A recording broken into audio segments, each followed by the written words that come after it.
Assalamualaikum warahmatullahi wabarakatuh. Kembali pada mata kuliah Kepemimpinan dan Manajemen dalam Keperawatan. Pada tugas kali ini, fokus grup 1 akan melakukan role play mengenai timbang terima keperawatan di ruang rawat inap. Langsung saja kita simak video berikut ini.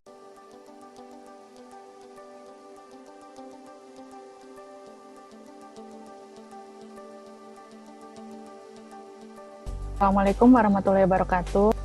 Waalaikumsalam warahmatullahi wabarakatuh. Selamat pagi semuanya. Sebelum kita melakukan timbang terima pada pagi hari ini, marilah kita ucapkan puji dan syukur kehadirat Allah Subhanahu wa taala, karena rahmat dan karunia-Nya lah kita dapat berkumpul di sini. Kemudian tidak lupa kita kirimkan sholawat serta salam kepada junjungan kita Nabi Muhammad SAW yang telah membawa kita dari zaman jahiliyah ke zaman modern seperti saat ini. Pada pagi hari ini, tanggal 28 April 2020, akan dilakukan kegiatan timbang terima yang rutin kita lakukan setiap pagi. Kepada perawat tim malam yang dinas tadi malam, Mbak Artati, dipersilakan untuk menjelaskan kondisi masing-masing pasien yang ada saat ini. Kemudian untuk ketua perawat pagi ini, Nurse Ade, dipersilakan untuk memvalidasi data yang sudah ada untuk merencanakan tindakan keperawatan yang akan dilakukan pagi ini. Silakan Nurse Tati. Terima kasih atas waktunya. Assalamualaikum warahmatullahi wabarakatuh. Waalaikumsalam warahmatullahi wabarakatuh. Saya akan menjelaskan pasien saat ini yang dirawat. Total pasien ada 8 orang, dengan tingkat ketergantungan minimal care ada 4 orang, dengan partial care ada 2 orang, dan total care ada 2 orang.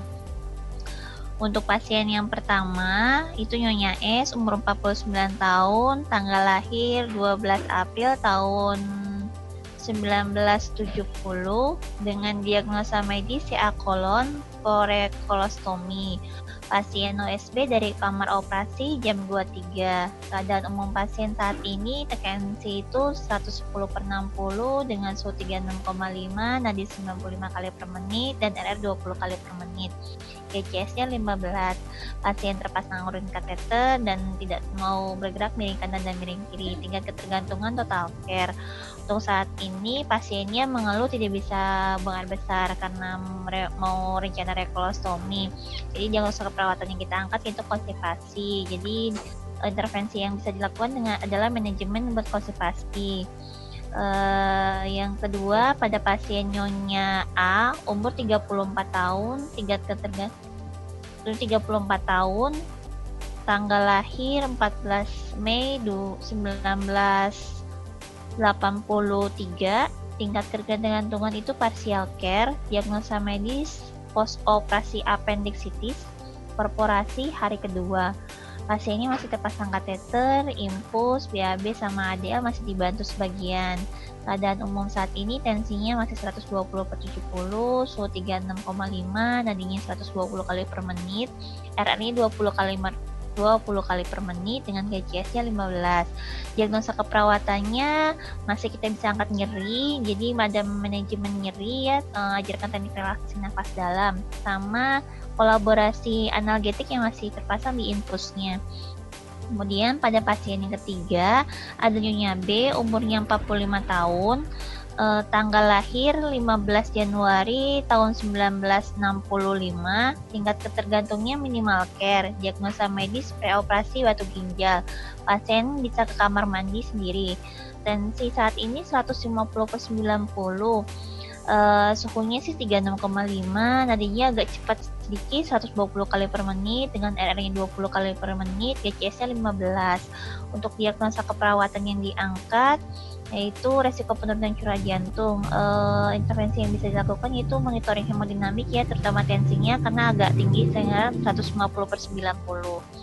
Untuk pasien yang keempat, Nyonya C, umur 36 tahun, tanggal lahir 15 Mei tahun 1984, Tingkat ketergantungan minimal care, diagnosa medis post operasi appendicitis.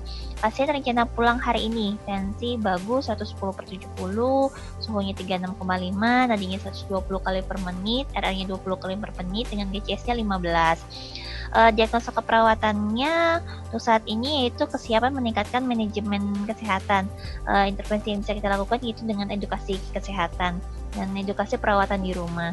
Kemudian pasien yang kelima itu Nyonya D, umurnya 40 tahun, tanggal lahir 5 Januari tahun 1979, tingkat ketergantungan partial care dengan diagnosa medis post operasi hemoroid hari kedua. Pasien rencana hari ini itu belajar ADL secara mandiri dengan tensi 120/70, suhunya 36,5, nadinya 120 kali per menit, RR-nya 20 kali per menit dengan GCS-nya 15. Untuk saat ini diagnosa keperawatan yang diangkat yaitu nyeri akut. Intervensi keperawatan yang bisa dilaksanakan yaitu manajemen nyeri, teknik relaksasi, sama masih dengan kolaborasi analgetik. Pasien yang ke-6 itu Nyonya E, umur 35 tahun, tanggal lahir 15 September tahun 1984, tingkat ketergantungan total care, diagnosa medis post operasi tumor abdomen. Saat ini pasien masih demam dengan suhu 39 derajat Celcius. Pasien sudah dikompres dan mendapatkan paracetamol 3 kali 500 mg per oral. Saat ini ada masih di tempat tidur, tanda vital tensinya 120/70, nadinya 130 kali per menit, dengan RR 20 kali per menit, dengan GCS 15. Diagnosa keperawatan yang bisa diangkat adalah hipertermi. Jadi kita masih memberikan kompres hangat, kemudian paracetamol diberikan. Nanti kalau misalnya tidak turun-turun juga, mungkin bisa kolaborasi lagi untuk meningkatkan dosis paracetamol. Kemudian pasien yang ketujuh itu Nyonya E, pre-op tonsilektomi, umur 30 tahun, tanggal lahir 15 Desember tahun 1989, tingkat ketergantungan minimal care, diagnosa medisnya dengan post operasi tonsilektomi. Saat ini pasien belum ada rencana pulang. Diagnosa medisnya, diagnosa keperawatan yang bisa diangkat, diagnosa keperawatan yang masih bisa diangkat itu ansietas. Kita ajarkan teknik relaksasi, kemudian bisa kita berikan edukasi untuk mengurangi cemasnya. Kemudian pasien yang ke-8 Nyonya G dengan diagnosa medis preoperasi mastektomi, umurnya 28 tahun, tanggal lahir 15 September tahun 1993, tingkat ketergantungan minimal care. Saat ini pasien masih sering terlihat murung dan selalu bertanya kapan dia pulang. Saat ini sih belum ada rencana pasien baru, semua lengkap, mulai dari troli, emergency juga bagus, tidak ada kejadian yang signifikan dengan terkait kondisi pasien. Mungkin itu saja yang bisa saya sampaikan. Terima kasih atas perhatian teman-teman semuanya. Assalamualaikum warahmatullahi wabarakatuh. Waalaikumsalam warahmatullahi wabarakatuh. Ya, terima kasih untuk Narasati atas laporan malamnya. Sangat lengkap dan sangat detail ya untuk laporan dari ke-8 pasien ini. Jadi untuk pagi ini kita masih punya 8 pasien dengan tingkat ketergantungan minimal ada 4 pasien, tingkat ketergantungan parsial 2 pasien, dan total care ada 2 pasien. Benar begitu ya Narasati ya? Ya, betul sekali Bu Astri. Untuk alat-alat tadi sudah disampaikan tidak ada masalah. Untuk tenaga bagaimana? Apa ada yang berhalangan masuk atau seperti apa dari keperawatan maupun dari tenaga yang lain?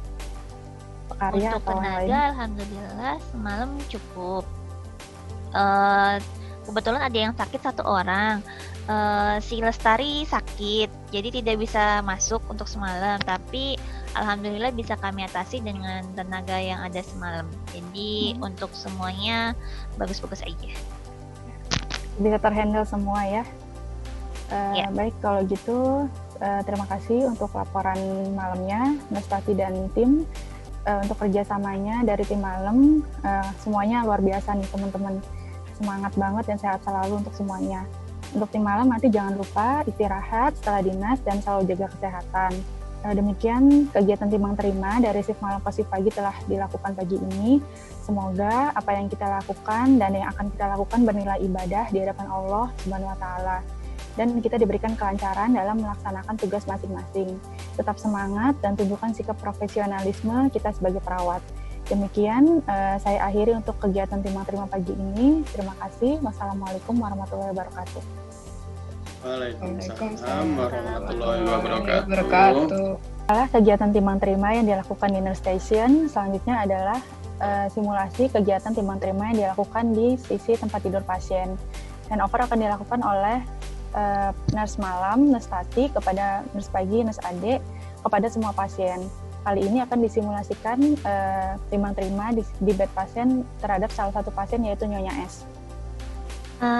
Selamat pagi semuanya. Ibu S, selamat pagi. Saya timbang terima dulu ya dengan Nurse Ade ya. Nurse Ade, ini ada Nyonya S, umurnya 49 tahun, medical recordnya 115687 dengan diagnosa medis CA kolon pre-kolostomi. Keadaan umum saat ini sekarang sakitnya sedang, kesadaran kompos medis dengan GCS 15, dengan respirasi dengan memakai simple mask nasal, simple mask 6 liter per menit.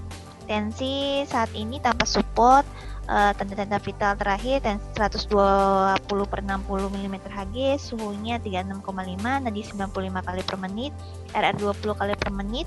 Tadi malam masih mengeluh nyeri sebelum operasi, jadi kita sudah ajarkan edukasi tentang relaksasi nafas dalam, distraksi, kemudian pasien masih mengeluh nyeri dengan skala nyerinya 6-7 sehingga kita kolaborasi dengan dokter dari mendapat terapi tramadol 200 mg per 24 jam dan dapat paracetamol tambahan 3 kali 1 gram IV untuk analgetiknya. Sebelumnya fasnya itu 6, sekarang setelah diberikan analgetik tramadol dengan paracetamol nilai fasnya berkurang jadi 4. Pasien saat ini mengatakan masih belum mengeluh nyeri BAB. Untuk bising ususnya sih 3 kali per menit. Ada distensi abdomen teraba, terus kalian mengatakan tidak mampu untuk bergerak dari kanan dan kiri karena masih nyeri. Untuk tingkat ketergantungan saat ini total care. Dari asesmennya kita mengangkat diagnosa keperawatan itu nyeri teratasi sebagian dan konstipasi belum teratasi. Untuk rekomendasinya, motivasi kepada klien untuk pentingnya miring kanan dan miring kiri, kolaborasi dengan dokter terkait pemberian terapi pencahar perut enema, kolaborasi dengan ahli gizi terkait pemberian terapi. Untuk handover sudah saya tulis di EMR ya, tinggal Mas Ade klik di situ. Ya, oke. Ada yang ditanyakan Mas Ade? Cukup ya, terima kasih Nurse Tati yang sudah mengoperkan terkait pasiennya. Nanti saya akan coba mengkaji ke pasiennya langsung ya. Oke, terima kasih Mas Ade. Sama Nurse. Kemudian perawat yang pagi Nurse Ade melakukan validasi langsung terhadap pasien dan keluarga yang menunggu pasien. Assalamualaikum, selamat pagi Ibu Sri. Perkenalkan, saya Nurse Ade, perawat penanggung jawab Ibu pagi ini, dan Nurse Tati tadi sebagai perawat penanggung jawab yang dinas malam ya Bu ya. Seperti biasa Bu, kita di sini akan melakukan kegiatan timbang terima yang rutin dilaksanakan setiap pergantian shift dengan tujuan mengkomunikasikan keadaan ibu sekarang dan menyampaikan informasi yang penting antara shift jaga kita. Nah, bagaimana keadaan Ibu Sri pagi ini? Pagi Nurse Ade, saya masih sakit Nurse di perut bagian bawah, rasanya kayak ditusuk-tusuk gitu, belum bisa BAB juga. Gimana ya Nurse-nya baiknya ya? Oke, baik Bu. Ibu sedang merasakan nyeri ya Bu ya. Nah, kalau saya kasih nilai nih Bu, misalkan nilai nyerinya 1-3 atau 4-6 atau 7-10, nah kira-kira Ibu ada di nomor berapa ya? Kayaknya 4 deh, Nurse. Kayak ditusuk-tusuk gitu soalnya. Oke, baik. Berarti nyeri yang Ibu rasakan itu termasuk kategori nyeri tingkat sedang ya Bu ya. Nah, nanti gitu, ya nanti di setelah timbang terima kita pada shift kali ini, nanti akan sama-sama kita lakukan tindakan untuk mengurangi nyeri yang Ibu rasakan. Gitu. Kira-kira ada lagi Bu yang ingin ditanyakan Bu? Ayah, ada yang mau ditanyain nggak Ayah? Oh iya, Nes. Gimana Mas Pak? Ade, Ya. terkait rencana operasi istri saya, kapan akan dilakukan, Nes? Jadi gini Pak, nanti kita akan konfirmasikan dulu ke DPJP bedahnya ya Pak ya, untuk bisa visit secara cepat, menemui Ibu, melihat kondisi Ibu, dan juga nanti akan kita atur jadwal operasinya. Tapi sebelum itu kan Ibu tadi mengeluh nyeri, terus susah BAB, tidak bisa miring kanan miring kiri karena takut nyeri. Mungkin itu dulu yang kita concern untuk dilakukan intervensi atau tindakan gitu Pak. Gimana Pak? Ya, terima kasih Nes Ade. Iya, sama-sama. Ya, Ibu Sri, kira-kira ada yang ingin ditanyakan lagi? Enggak, Nurse. Udah itu aja. Oke, kalau begitu saya mohon izin dulu ya Ibu Sri, Pak. Saya akan berkeliling dulu ke pasien-pasien yang lain ya, karena kita lagi kondisi timbang terima ya, jadi ngelihat semua pasien yang lain juga ya. Iya, Nes. Iya. Oke, permisi ya Makasih, Ibu. Nurse Ade. Ya, permisi. Iya, sama-sama Nurse Ade.